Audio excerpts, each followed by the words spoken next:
There are many societies whose concept of fidelity differs greatly from that held by most of us. Yet in a remote corner of the world, a local custom prompts certain men to offer their wives to travelers as a demonstration of strength. Though regarded as the most beautiful tribal community in Africa and among the planet's most extraordinary ethnic groups, build their dwellings from clay and cow dung. They do not bathe with water, but purify themselves with smoke from fires infused with bovine fat and aromatic herbs.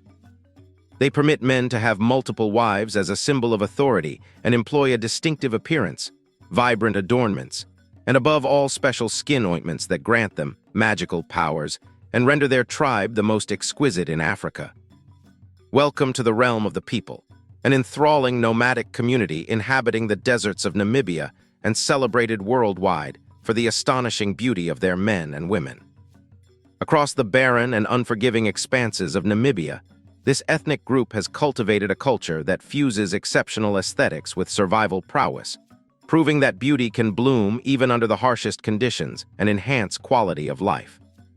Their nomadic way of life and traditional rituals, such as the application of the red paste, express their unique identity and attest to their cultural resilience. Here you will learn of astonishing realities like the borrowing of wives and the construction of homes from dung and clay. Much of what makes the exceptional is tied to their remote location and the centuries of isolation in which they have lived.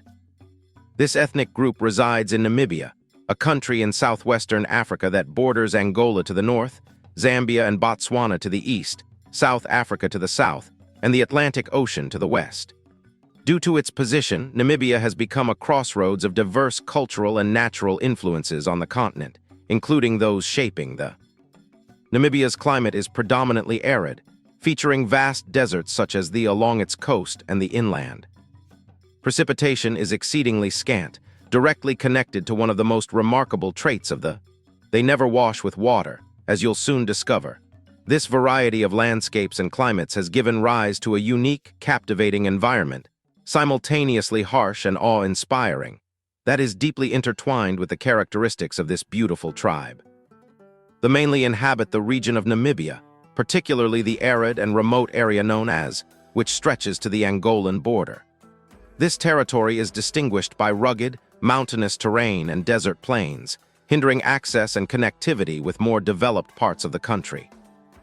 Geographic isolation played a pivotal role in preserving culture, shielding it from external influences and cultural changes that affected other African communities. Journeying into lands is a challenge in itself. From the regional capital of, travelers face several hours on dirt tracks winding between rocky hills and desert flats. During the rainy season, those paths often become impassable, further isolating the community. Only four-wheel drive vehicles can navigate the natural obstacles, limiting access to settlements to those willing to endure the rigors of the journey. This isolation has had a dual effect. On one hand, it has been a blessing. They have preserved their traditions, beliefs, and way of life virtually unchanged over the centuries. On the other hand, it has created serious difficulties in accessing basic resources such as healthcare and education, as well as external aid in times of need. Despite these challenges, they have developed remarkable self-sufficiency, adapting to the harsh environment of and utilizing natural resources to sustain their traditional lifestyle. They are one of the most renowned tribes in the world and perhaps the most striking representation of Africa, thanks to their distinctive appearance. Skin painted with and elaborately braided hairstyles. The population is estimated at around 50,000 people, living primarily in and parts of southern Angola. Although their dispersed numbers are small compared to other Namibian peoples, they have maintained cultural and social cohesion. Their modest population makes them particularly vulnerable to external changes and pressures from the modern world. Yet it also transforms their culture into a precious ethnographic gem, deeply respected both domestically and abroad. They speak Herero, a Bantu language of the Congo family. It is used not only by them but also by other ethnic groups in Namibia, such as the Herero, to whom they are linguistically related yet culturally distinct. Owing to their geographical isolation, the Herero language among the has retained many original features, limiting the influence of other languages and cultures. For the Herero language is the principal bearer of their culture. Through a rich oral tradition, they transmit myths, legends, ancestral stories, and knowledge of the environment from generation to generation. These narratives not only teach youth about history and values, but also reinforce their identity as a unique community within the diversity of Namibia. Preserving the Herero language among the is critical to ensuring cultural continuity in a world where minority languages increasingly face the threat of extinction. One of the most astonishing aspects of this tribe lies in its seemingly contradictory traditions. In culture, beauty is not merely celebrated, but regarded as an extension of the spiritual bond with nature, manifesting even in the most intimate spheres of life. A prominent practice is polygamy. Men of higher status may have multiple wives. Possessing numerous wives is regarded as a foremost symbol of power and wealth in their society, strengthening ties between families and clans, fostering social unity, and ensuring ample harvests and efficient household management through plentiful offspring. Perhaps the most striking custom for outside observers is the wife borrowing ritual.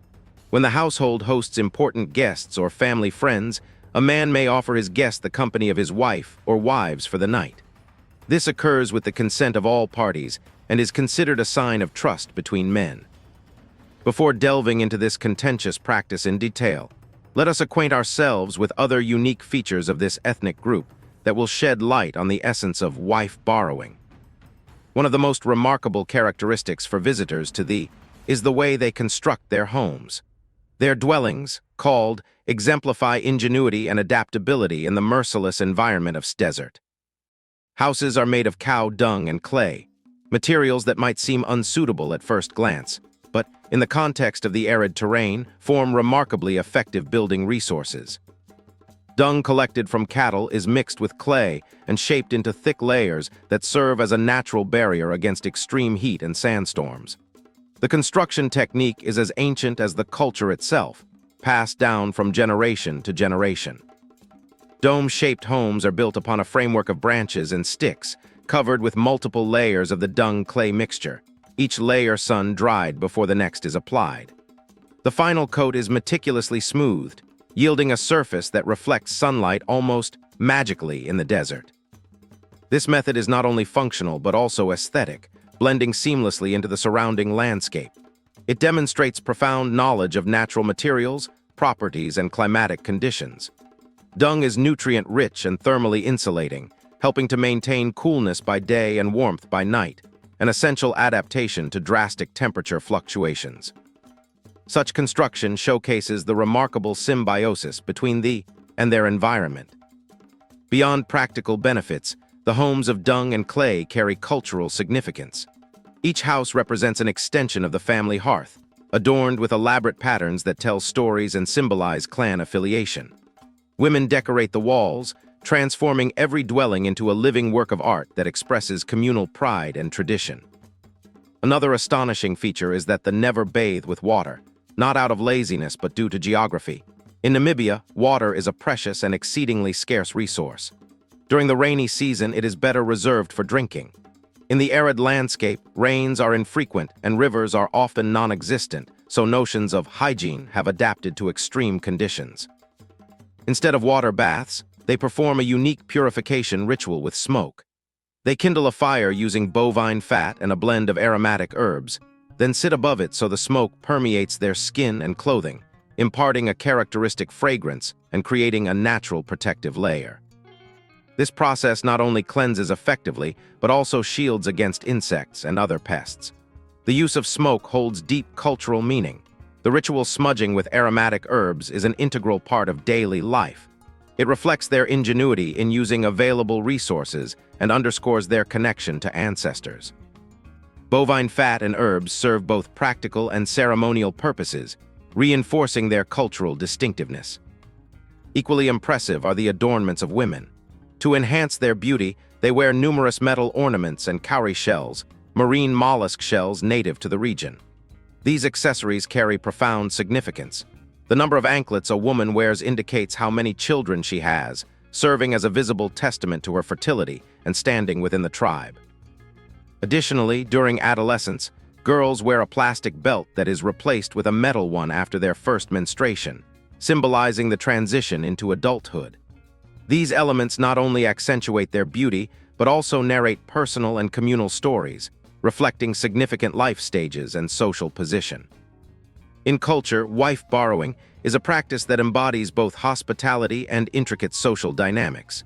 When esteemed guests arrive, a husband may offer one or more of his wives to accompany his guest, a gesture denoting respect and goodwill.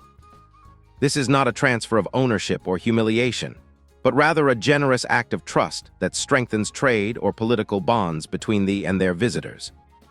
During the borrowing period, the woman is expected to conduct herself with propriety, and all parties strive to maintain mutual respect and appreciation. This custom highlights the woman's status as a symbol of prestige and wealth for the community. Her companionship is regarded as a precious cultural gift. The woman's consent and well-being are paramount. In this society, beauty transcends mere physical attributes, embodying strength, autonomy, and grace with which women fulfill their roles, blending tradition and personal choice in a severe environment. The unique trapezoidal attire and tribal ceremonies of thee are unmistakable. Women wear ornate tunics, and the red coloring of their skin and hair has become their signature.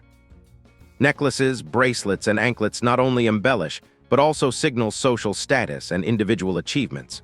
During harvest festivals, they dance and sing, honoring ancestors and the cycle of life, weaving natural motifs into their rituals. Belief, known as manifests deep veneration for nature's spirits and ancestors.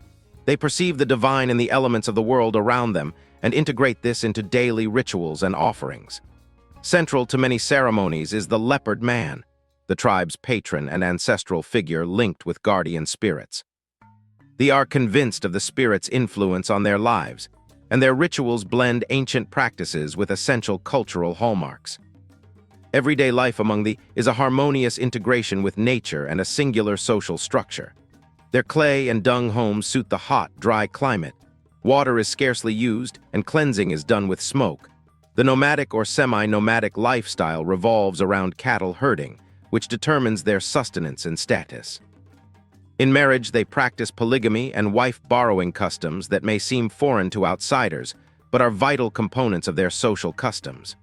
These traditions reinforce social bonds and form a network of alliances that sustains their community.